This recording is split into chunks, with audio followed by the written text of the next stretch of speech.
नमस्कार, मैं हूं प्रदीप। आप देख रहे हैं थिंक 360। राजस्थान में भाजपा के नए जो विधायक दल के नेता हैं भजन लाल शर्मा मुख्यमंत्री पद की शपथ लेंगे। साथ में दो उप मुख्यमंत्री बनाए गए हैं। प्रेमचंद बैरवा दूदू के विधायक 2013 में जीते थे, 18 में हारे, 23 में वापस जीते डॉक्टर प्रेमचंद बैरवा। और उनके अलावा दिया कुमारी 13 में सवाई माधोपुर से विधायक बनी थी, 18 में टिकट नहीं मिला, 19 में लोकसभा की सांसद बनी राजसमंद से, अब सांसदी से इस्तीफा दे चुकी हैं। विधायक हैं फिलहाल विद्याधर नगर सीट से और वोटों के लिहाज से सबसे बड़े मार्जिन से इस विधानसभा चुनाव में जीत दर्ज की है दिया कुमारी ने सीताराम अग्रवाल को हरा के। यह लोग शपथ लेंगे।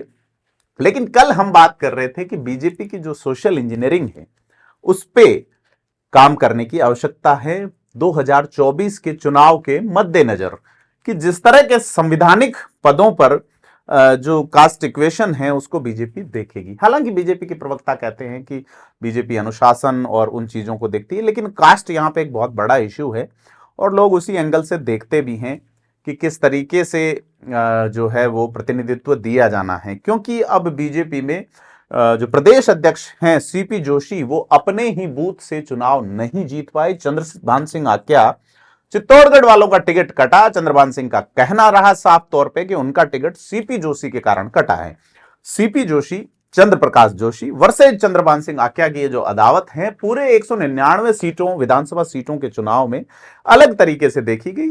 जो चंद्रभान सिंह आक्या थे, उन्होंने कहा कि वो मधुबन कॉलोनी जहां सीपी जोशी मूलतः रहते हैं चित्तौड़ में, उस कॉलोनी के बूथ से सीपी जोशी यानी कि बीजेपी के प्रत्याशी नरपत सिंह राजवी की जमानत जब्त कराएंगे और ऐसा वो करने में सफल भी रहे। बीजेपी बूथ का चुनाव ही, प्रदेश अध्यक्ष के बूथ का चुनाव ही हार गई।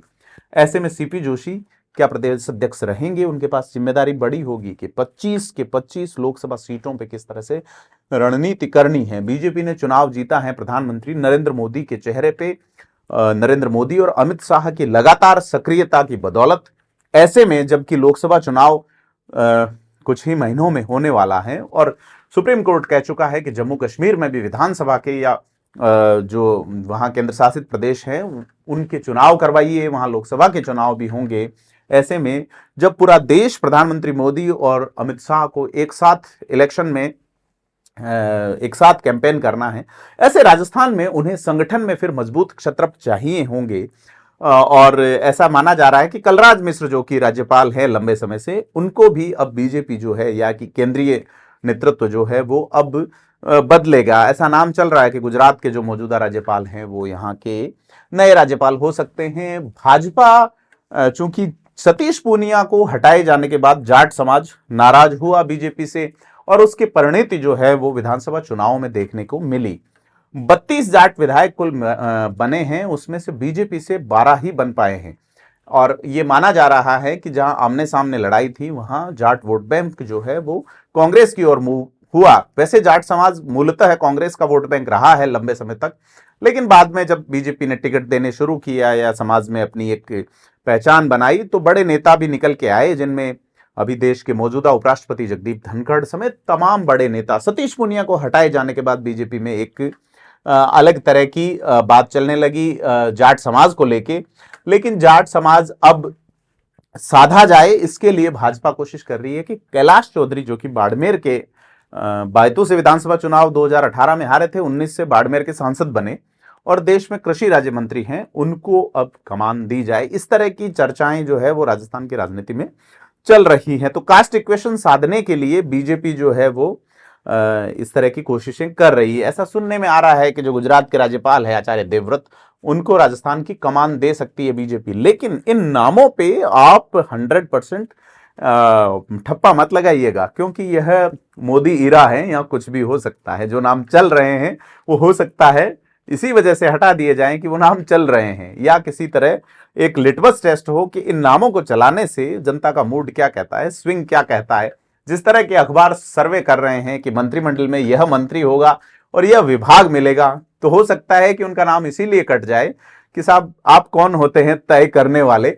और तो राजस्थान में एक चीज तो तय है कि भी पॉलिटिकल जो मैकेनिज्म है उसको कास्ट एंगल पे बीजेपी सेट करने की पूरी कोशिश करेगी और उन्हें ऐसे मजबूत क्षत्रप चाहिए होंगे जो यहाँ की राजनीति को समीकरणों में सेट कर सके, दूसरी जातियों को, जो जातियां बीजेपी से टूट रही है, बड़ी और निर्णायक जातियां हैं, उनको किस तरीके से अपने फेवर में लेके आए। मसलन झुंझुनू जिला, जो कि जहां से एमपी भी जाट समाज से आते हैं, वहां 2 सीटें बीजेपी जीत पाई है और उनमें से एक प्रत्याशी जो है वो राजपूत हैं, दूसरे गुर्जर हैं। तो वहां बीजेपी को जाट समाज ने बिल्कुल भी वोट नहीं किया।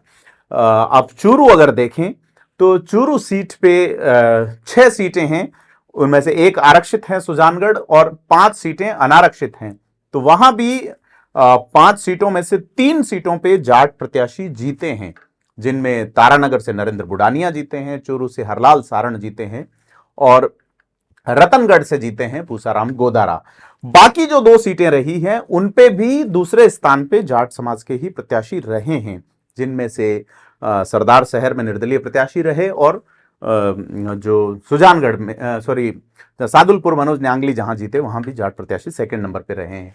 तो बीजेपी इस समाज को किस तरीके से साधने की कोशिश करेगी कि कैसे यह समाज जो है वो बीजेपी की ओर नहीं जाके कांग्रेस की ओर चला गया, क्यों चला गया, सतीश पूनिया को हटाना इसकी वजह रही और इसकी भरपाई क्या कैलाश चौधरी को प्रदेश अध्यक्ष बना के की जा सकती है, कैलाश चौधरी संगठन का ढांचा कैसे चलाएंगे, यह एक लिटमस टेस्ट बीजेपी की ओर से नजर आ रहा है और बीजेपी इस पे काम भी कर रही है कि किसे प्रदेश अध्यक्ष बनाया जाए। चूंकि राजेंद्र राठौड़ चुनाव नहीं जीत पाए, ऐसा कहा जा रहा है कि राम सिंह कसवां और राहुल कसवां की जो पिता पुत्र की जोड़ी रही है, उन पे आरोप है कि राजेंद्र राठौड़ के चुनाव हारने के पीछे ये लोग रहे हैं और इस आरोप में कितनी सच्चाई है उस पे नहीं जाते, लेकिन पॉलिटिकल फिजाओं में यह चर्चा जबर चल रही है और इस जबर चर्चा के बीच में यह है कि राजेंद्र राठौड़, जो कि लगातार 7 बार विधायक रहे हैं, 35 साल तक राजस्थान की विधानसभा में बतौर उप मुख्य सचेतक, बतौर प्रतिपक्ष के सचेतक, बतौर प्रतिपक्ष के उपनेता, बतौर प्रतिपक्ष के नेता और बतौर संसदीय कार्य मंत्री या बतौर चिकित्सा राज्य मंत्री, चिकित्सा के कैबिनेट मंत्री, सार्वजनिक निर्माण मंत्री, समेत तमाम पंचायत राज समेत तमाम विभागों को जिस तरीके से उन्होंने रिप्रेजेंट किया है राजस्थान के असेंबली में क्या राजेंद्र राठौड़ वापस एडजस्ट किए जाएंगे या उन्हें संगठन में या अन्य किसी पद पर किस तरह से जिम्मेदारी देती है, क्योंकि अब अगर बीजेपी जिस तरीके से पहली बार के विधायक को सीएम बनाया गया है और दूसरी बार के दोनों ही विधायकों को डिप्टी सीएम बनाया गया है, तो क्या इनके अंडर में जो मंत्रिमंडल होगा वो अनुभवी विधायकों का होगा, जिनमें देखा जाए तो लगातार 6 बार जीतने वाले पुष्पेंद्र सिंह राणावत हैं, कुल 8 बार जीतने वाले कालीचरण सराफ हैं, इनके अलावा 5 बार जीतने वाले अर्जुन लाल जिनगर हैं, 5 बार जीतने वाले जोगेश्वर गर्ग हैं, 5 बार जीत के आई अनीता भदेल हैं। तो ऐसे बड़े नेता हैं बीजेपी में जिनका एक जनजुड़ाव है, जनाधार है, उनको किस तरह से रिकमेंड और रिकॉग्नाइज करेगी बीजेपी। और इलाके को अगर देखें तो अब तक जो 4 नियुक्तियां हुई हैं कैबिनेट मंत्री स्तर की, उसमें से दोनों उप मुख्यमंत्री और मुख्यमंत्री जयपुर ही की तीनों विधानसभा से जीत के आए हैं और विधानसभा अध्यक्ष जिनकी घोषणा हुई है वासुदेव देवनानी, वो भी पड़ोसी अजमेर जिले से ही हैं। रेस्ट राजस्थान में क्या इलाकों को कितना प्रतिनिधित्व दिया जाएगा मंत्रिमंडल में, साथ ही कितना प्रतिनिधित्व मिलेगा जातियों को, क्योंकि बड़ा सवाल है राजस्थान में। आप सैद्धांतिक रूप से जरूर कह सकते हैं, लेकिन प्रायोगिक यही है कि कास्ट जो है वो यहाँ पे एक बड़ा फैक्टर है, बड़ा फैक्ट है और उसी फैक्ट पे 2024 के चुनाव की आधारशिला बीजेपी रखना चाहेगी। तो बीजेपी का अभी का जो माहौल बन रहा है वो है कि किस तरह से मंत्रिमंडल बनाया जाए, मंत्रिमंडल के बाद में किस तरीके से मंत्रिमंडल के सपोर्टिव स्टाफ को किस तरह से सेट किया जाए, वहां कैसे चीजें सेट की जाए। और उसके बाद बीजेपी का एक बड़ा इवेंट अगले महीने राम मंदिर, और राम मंदिर को लेकर किस तरीके से काम हो, ये तमाम चीजें चल रही हैं। तो गृह मंत्री अमित शाह और प्रधानमंत्री नरेंद्र मोदी शिरकत करेंगे। राजस्थान की एक बड़ी जीत के बाद में राजस्थान ने जो रिवाज कायम रखा है उस रिवाज को सेलिब्रेट करने के लिए अल्बर्ट हॉल पे एक कार्यक्रम होगा। हम भी आपको उस कार्यक्रम को लाइव दिखाएंगे। आप जुड़े रहें थिंक 360 के साथ और वीडियो को लाइक शेयर कमेंट जरूर करें।